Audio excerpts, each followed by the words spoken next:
Marhaba, and welcome to the Matrix Green Pill, where real people connect. Hello, and welcome back to the Matrix Green Pill podcast. My name is Shireen Zemo, and I am so happy to introduce our podcast guest of the week, Leyla Azizova. So Leyla is the co-founder at WEMA Health, WEMA, where she is reshaping obesity management and enabling members to lose weight sustainably. There are so many things that we could say about her expertise, but I think it would be better if we jumped right into the conversation. Leyla, welcome, and thank you so much for joining me today. Hi, Shireen. Thank you for having me. So Leyla, let's first start off with the basics. Could you please introduce yourself to our audience and share what brought you to the UAE and how it came to be?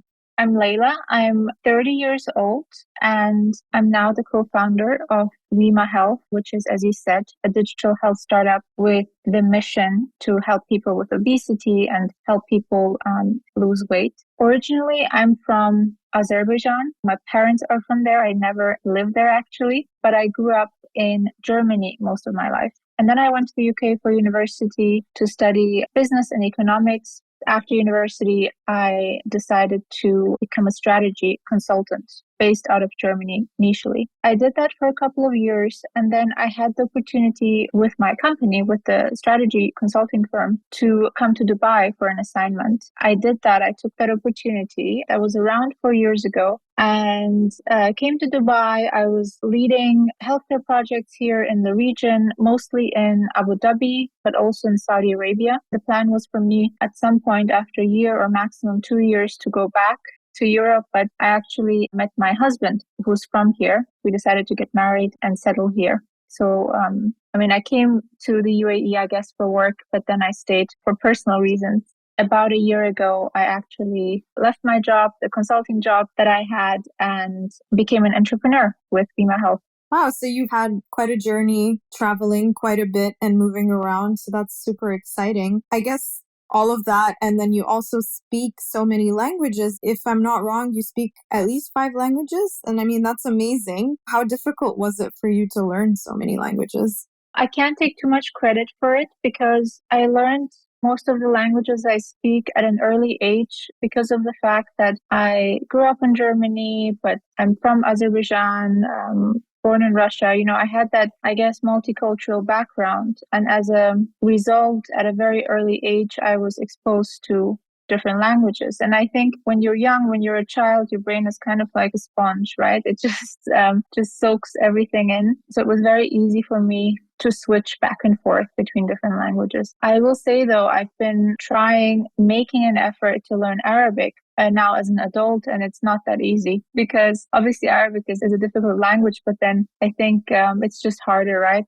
to learn at an older age. Something about it, I think our brains are just more cluttered and we maybe have shorter attention spans, but it just becomes harder with age. My kids in the future, I would love for them to learn as many languages as possible when they're little. I completely agree with you. Well, at least my mother, she always pushed me into doing as many different activities and things like that while I was young to kind of develop as much as possible, but also to give me the chance to obviously maybe discover a passion for one or the other. I think it is also depending person to person because I know that I grasp languages a lot better than my younger sister, for example. And I guess it wasn't really that she could have done anything differently. It's just she's always struggled with learning languages. That's true. I think you need to have a certain aptitude for it, right? And also just enjoy the sound of different languages and words. And I, for instance, enjoyed reading a lot. And I think reading in different languages also helped me to retain that language. So you're right. I think you need to have a certain aptitude and certain fun in languages. Yeah, for sure. Okay, well, I wanted to jump into my next question, which is more career focused. What motivated you to opt for a career within the healthcare space and specifically to doing what you're currently doing? I was always fascinated by healthcare. And I think it is also because of the way I was raised up by my parents. So my dad is a researcher in molecular medicine. He's done a lot of research in neurological conditions, for instance, like Parkinson and Alzheimer's, and he would talk about that a lot. at home. And my mom is a scientist as well, and she's teaching biology and chemistry. So they're both very, I think, health-oriented, health-conscious people, and healthcare also has always been a topic in our home. I don't know, I always thought that healthcare is just so important, right, in our lives. And I thought also the idea of helping people get better is the idea of being a healer almost.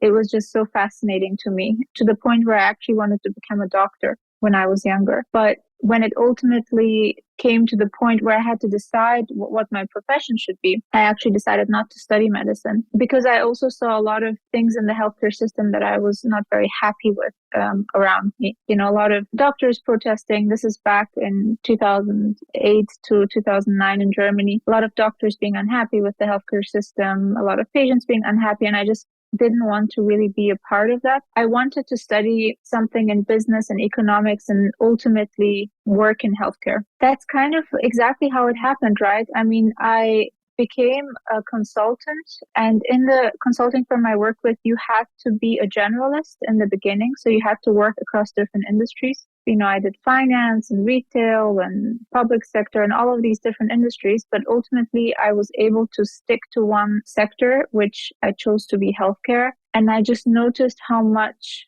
joy I was getting out of these projects in healthcare.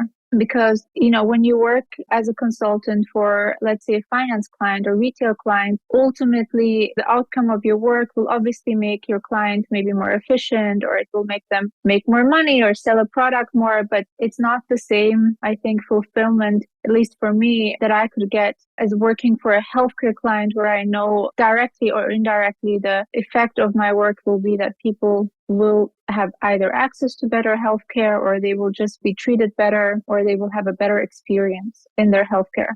So it was very easy for me, I have to say, because I also know obviously a lot of friends and also a lot of mentees of mine, younger mentees, who find it hard to choose what is it that they want to specialize in and what do they really like. And for me, it was always clear that it's healthcare. Even though I didn't end up, you know, becoming a doctor, it was just, I navigated towards healthcare, and I was really happy to ultimately end up in the healthcare sector. For sure, it sounds like this is something you're very passionate about. I mean, apart from just healthcare being the main thing that you're passionate about, you chose quite a niche, I would say. I mean, I don't think a lot of people can say that they specialize in specifically like obesity, weight loss. How did you decide to start or co-found your company, WEMA Health, and why specifically that niche? That niche was not clear for a very long time, because I really worked across everything in healthcare, to be honest. Just to give a few examples, in Abu Dhabi, for instance, I worked a lot on mental health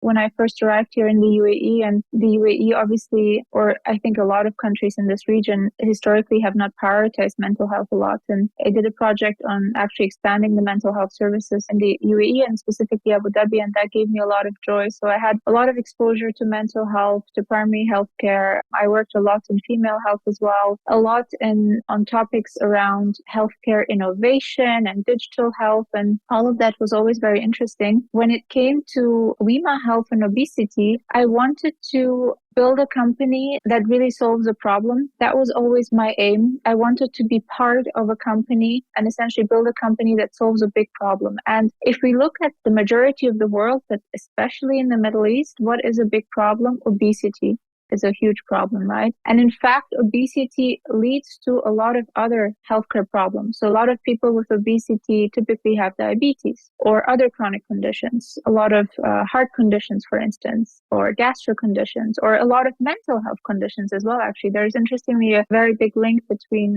obesity and mental health. A lot of women with obesity have female health issues and conditions. So it's kind of the core, you can say, to a lot of different conditions of people. And that's why it was so fascinating to me to actually address that and build a solution that can help people with obesity, not only, you know, to lose weight and to feel better in their skin, but to actually not have to battle with this whole range of other conditions that they will inevitably have in the future if they stay obese. It's the start of something that leads to something else. And like you said, diabetes and heart conditions and all kinds of things. The other thing that I want to understand a bit better is the term sustainably. So when you say losing weight sustainably, you mean in a way that we can sustain it, not just doing like a program and then all of a sudden you're gaining all that weight back once the program is done? Or am I not quite grasping the idea?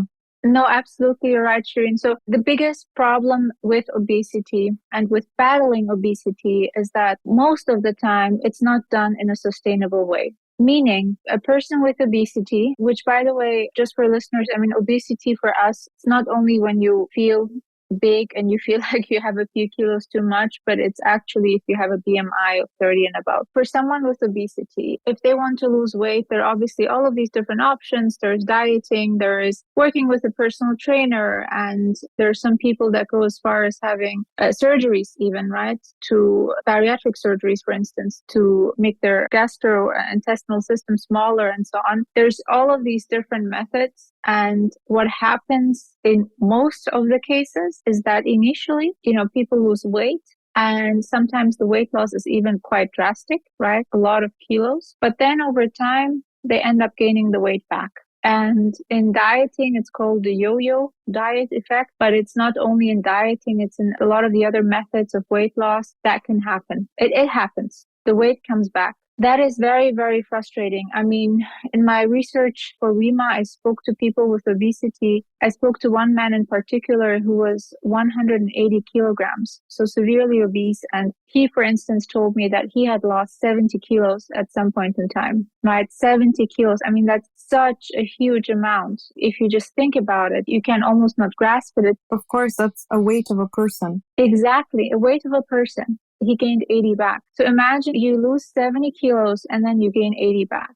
And it's not unusual, it's typically the rule. People lose weight and then they gain it back. And that is not sustainable. So that's what we mean with the term sustainable. WEMA Health is just very important for us that the weight loss is a weight loss for life. And it's not just a weight loss that will make, our members happy for 3 months or 6 months or a year or even 2 years, exactly, just for a short term. But it's really a lasting change for the rest of their lives, and they don't have to battle obesity anymore. So, of course, it being a long-term process, how long would you say would it take approximately from your experience to lose the excess weight? For example, the person you've already spoken about, how long realistically, sustainably take for him to lose weight from 180 to a healthy weight? Yeah, so the program we have has several different components, and maybe I can just talk about that to make it more clear. So we have, on the one hand, what we're providing as a clinic is a medical care, right? So we have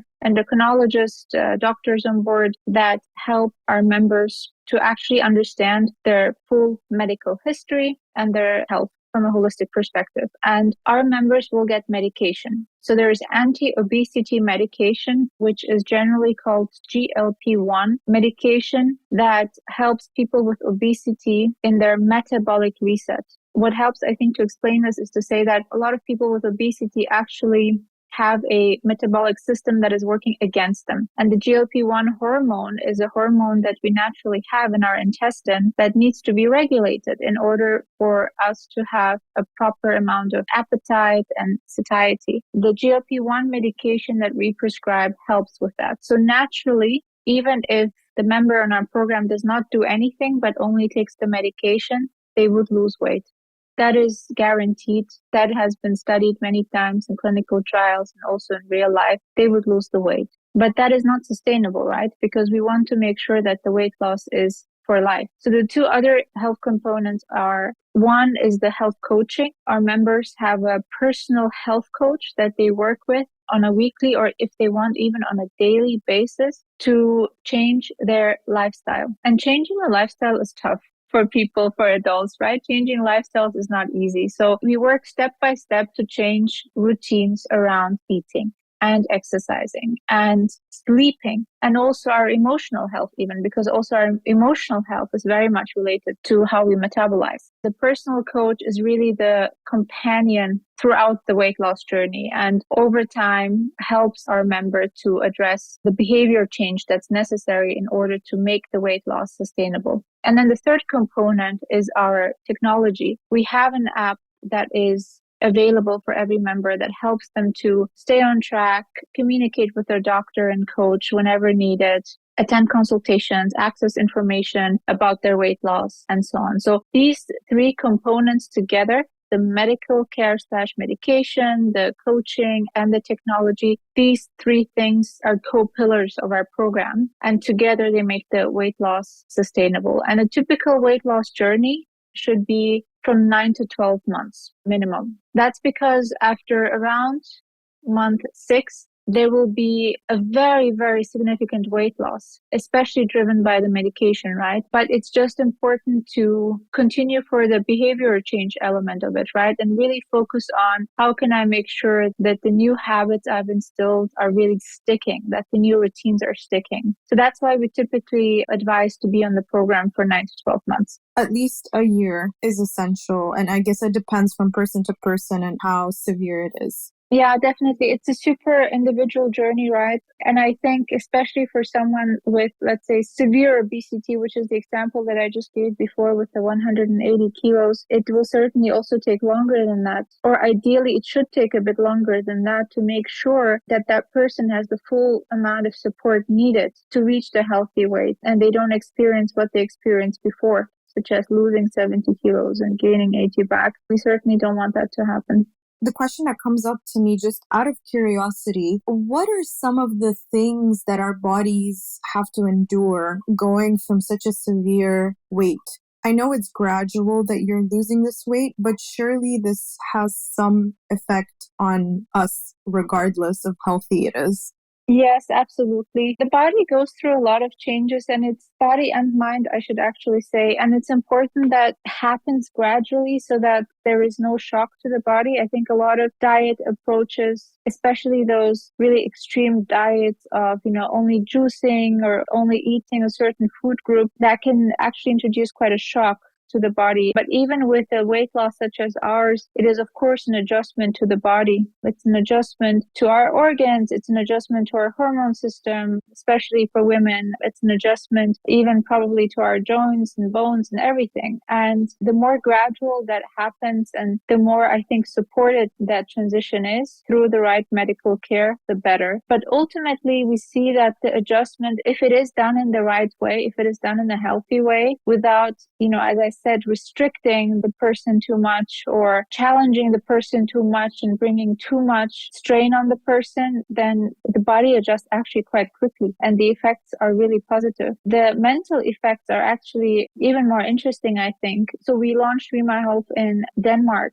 this year in March, and that was sort of our first market that we launched in, and we're now next week launching in the UAE. I'm reading the reviews of our patients in Denmark and also seeing their testimonial videos and so on. And what is really interesting to hear is that there is this emotional and mental change also in patients. So we had one candidate who said, and it really touched me, she said that she used to always walk past mirrors, and she always felt uncomfortable, right, around mirrors because she didn't want to see herself. And now she likes to stand and look at herself because she actually enjoys that and she doesn't feel like she has to run away from seeing herself in the mirror. Something like that. It's not just aesthetics. It's not just optics. She actually feels comfortable doing something that she felt uncomfortable before. And we also hear reviews of or read reviews of our members feeling more comfortable to play with their kids, or they actually feel like they can spend more quality time with their kids, for instance, than before. And all of that is a huge mental change in people who lose this much weight, and it's just amazing to see.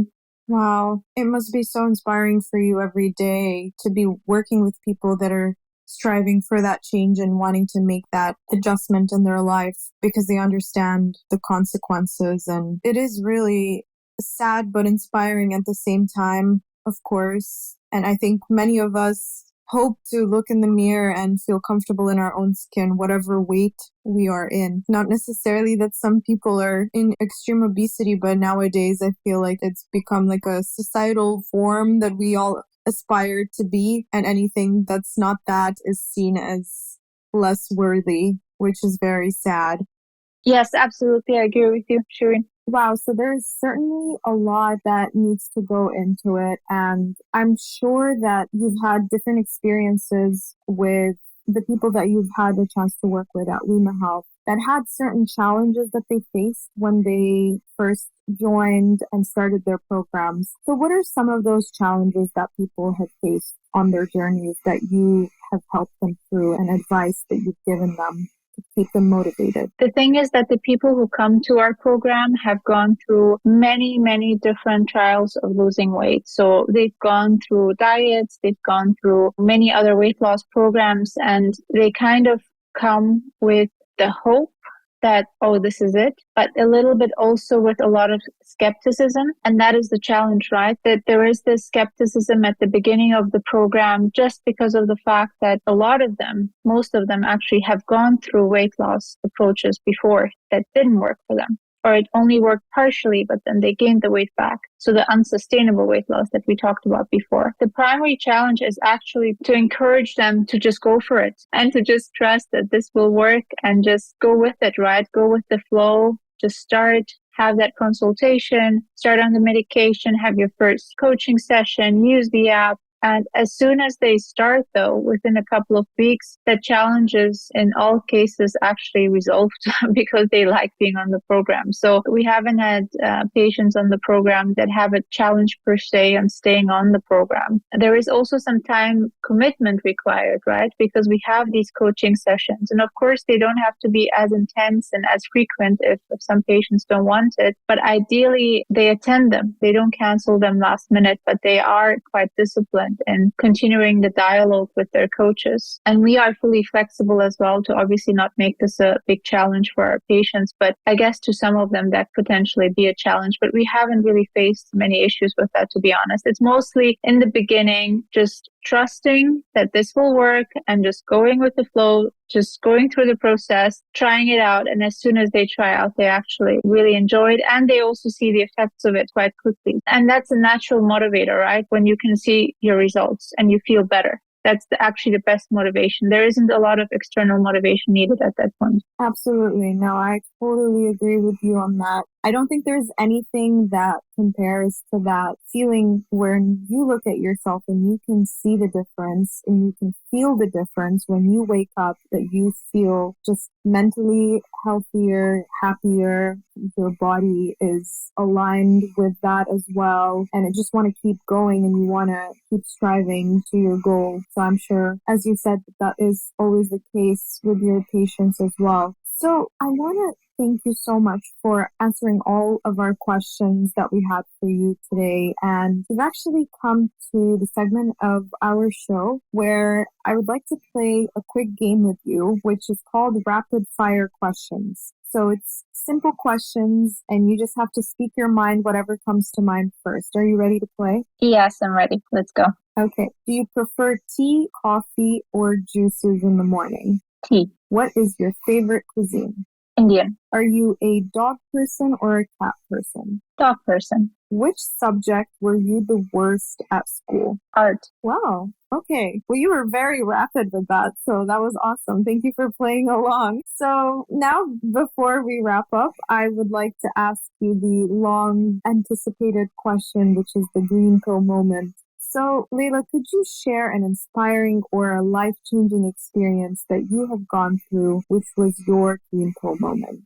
I love that question. I have to be very honest. I had to look up, when this podcast invitation came up, I had to look up what the green pill moment means because I'm not familiar with the matrix, but I just love this concept of the green pill moment. I would say my green pill moment was actually quite recently, about a year ago, when I shifted from consulting to becoming an entrepreneur. It was such a life-changing moment for me, I think, because it was very comfortable. I had a very good career in consulting. I had done it for almost 8 years. It was a demanding job, of course, but it was also safe because I had just proven myself and risen the career ladder. And I was in this international big firm, which is exactly the opposite to a startup. So it was not easy to make the jump and become an entrepreneur and a co-founder of a completely new startup and build something from scratch. But ultimately, it is a moment that I think has changed my life for the better.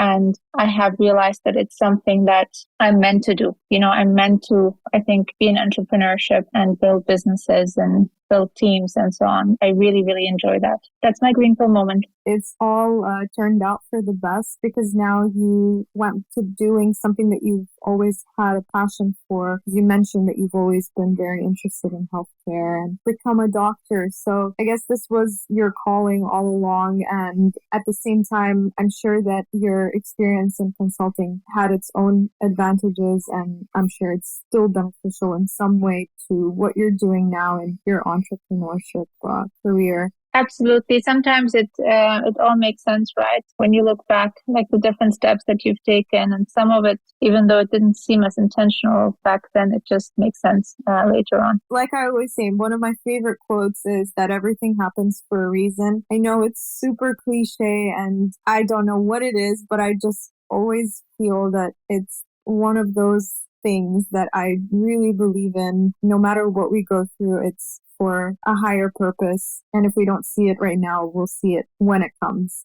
Just before we say goodbye, would you be able to share some of the social media handles or websites where people could connect with you, where they could check out WEMA Health and find out more about your programs? Sure. So you can connect with me directly on LinkedIn. That's the best place to reach me under my name, Leyla Azizova. And then you can find WEMA Health at joinwema.com, as well as on social media, on Instagram, on LinkedIn, and on Facebook under WEMA Health. Perfect. And we'll add that to the show notes as well so that everyone can easily find the links. So Leyla, thank you so much once again for joining me today on our podcast. It was a pleasure to talk to you about your career and your journey and everything that you are doing at WEMA Health. I really enjoyed this conversation. So thank you so much. Thank you so much for having me, Shireen. It was great talking to you. If you enjoy our conversations, please like and subscribe. See you next Wednesday.